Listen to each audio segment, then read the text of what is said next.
engines rev, lights illuminate, and we go green for the final time at Atlanta. How about that getaway from Sammy Matty Trogan? De Jong has track position on Johan Hart. The Frenchman colliding with the American, but it's De Jong into that second position. Hart and Chepolowski. That's a huge pile up behind. Everybody's involved. It's a big one. Bobby Zelensky has slotted through. He'll take the third spot because of that. Tommy Hallman, he's gotten through as well, so he'll be P4, but at the head of the field, clear of all of it, it's going to be your rookie, Sammy Matty Trogan, fighting with last year's champion, Mitchell de Jong. Sammy the rookie, he hits the Joker lap 1. Mitchell still owes us one, and Mitchell's going to have some lap traffic because of that pileup. Josh Fox is able to just get clear of him.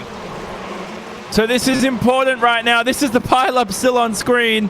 Oh, that's the big one.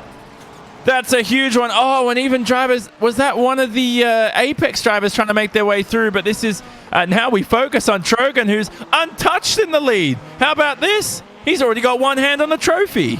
And look as well at Tommy Hallman. I believe he jokered as well on that opening lap after the incident. He started 10th on the grid and currently is cycled into second. We know and some craziness happens, he's not going to be a factor for the win due to the deltas already. I mean, he's 4 seconds off the race lead, and we know Mitchell still owes us a joke, only a couple of seconds back. Josh Fox up into P3 as well, but Mitchell all sorts of wide coming onto this back straightaway after that long left-hander just got all 4 wheels off onto the grass in that VRS Coin of Simsport Subaru FTI, and now down the front straightaway having to keep an eye on what the gap might be. Again, we've been seeing deltas of 8 to 8.5 seconds all day, and right now Mitchell 8 seconds off Sammy Matty Trogan, so he's thereabouts in the window. And I think if you're Mitchell here, Johnny, you don't want to save this too long, especially if Sammy seems to have the pace advantage, and he's been picture perfect all day. Yeah, exactly. I mean, I don't mind what Mitchell is doing at the moment, but now he's got traffic up ahead. This is Josh Fox, the Williams Esports driver, a touch with a wall for the American. That's going to cost him critical time. Oh, when you talked about it, Randy, he should have gone for the Joker. Yeah, that's just not good traffic management there by Mitchell. He should have jokered this time, seeing that he was starting to reel Josh in and open over the jump. Let's see what the gap has been extended out to in favor of Sammy Matty Trogan. He comes to, it's still within 9 seconds. 8.8 is what the gap was. So Mitchell de Jong, he's now closed back in on that Williams Esports car. He should take the, and he's not going again. This is a huge mistake by Mitchell. He just lost a second, and Josh Fox again, all sorts of loose, going through that dirt hairpin. We're starting to reel in the halfway point of this feature race already. The gap 9 seconds last time through, and Mitchell, after getting checked up all that time, you would have thought he would have taken the shortcut here. Well, he's got real life experience in Rallycross, so he must be relying on something for the moment to not take the Joker this time as we ride on board with our 2018 champion. He's an X Games gold medalist, is Mitchell de Jong in Rallycross, and he's a Red Bull Rallycross driver for many years, and here he is right now taking to the Joker. And where's he going to feed out? Looks like a clean slate of track up ahead, but more importantly, a couple of seconds behind Sammy Matty Trogan. And he lost like 3 more tenths that last lap when he didn't joker. So I know we always talked about Mitchell having the experience and maybe he's relying on something, but I don't know what. We've seen it time and time again in this championship, Johnny, that clean track is what wins you these races. We saw what happened to Garrett Lowe at Iowa when he managed to pull off a race win. Mitchell, I think for no reason, he just sat behind Josh Fox for 2 laps. And in that 2 laps, the gap went from 8 seconds out to 9.3 thereabouts.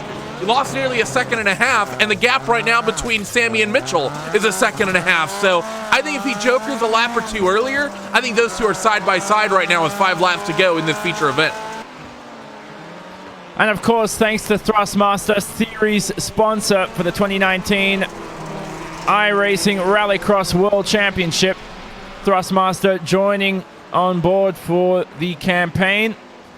They make some ever good products for sim racing, of course, from wheels and everything else. So check them out, of course. But Sammy Matty Trogan, if he wins this race, Randy, the 17-year-old will be the youngest ever winner of this series. Yeah, and he's looking pretty strong right now. Mitchell is trying to reel him in and keep that from happening any way that he can as they come through that long left-hander and down the back straight once again. Gap last time, 1.3 seconds. Let's see if the Vira going to Simsport driver of Mitchell de Jong, when they come through start-finish, is about 3/4 of the way down this next straightaway, is able to bring in any of that time over the rookie of Sammy Matty Trogan. And the gap last time through grew by 0.08 of a second, so it grew, but not by much. It's keeping him honest is Mitchell de Jong. You never know if the fin will crack under pressure. I don't think any fins do. Here's the double right-hander through the middle of the lap. It's one of the only rare corners in the series you'll see here on the calendar, Randy, where the drivers actually use the handbrake. Yeah, you're right. Most drivers, you might see them use the handbrake at the starts on the grid, but besides that, there's not a lot of corners where people are really yoinking at the handbrake. It's one of the mistakes I think a lot of the drivers coming into the series do, and a lot of people even on the service. They get out there on one of these tracks and they think they're Ken Block in one of the Gymkhana videos, and they start yoinking the handbrake everywhere. And don't get me wrong, it's a ton of fun and it's a blast to do, but it's not necessarily fast. And if you're going to use it, usually it's just a quick dab, get that rear end kicked out, and then you move yourself on through the corner. And like you said, this is really the only place on the season you might see some drivers use it. You might see it a little bit as well at Indianapolis Raceway Park when we get there a little bit later on in the year. But coming up to the white flag here for Sammy Matty Trogan in the season opener, as Mitchell last lap was able to reel in 2/10.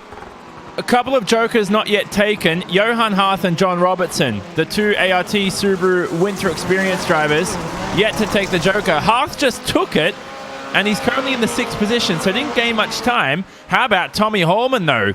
From the last position on the grid, currently on our podium.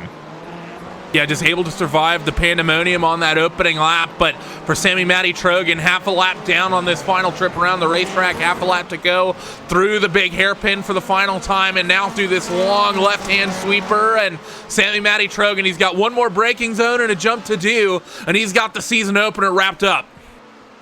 The 17-year-old Finnish Rallycross driver received a wildcard license into the campaign, and he's proving his worth.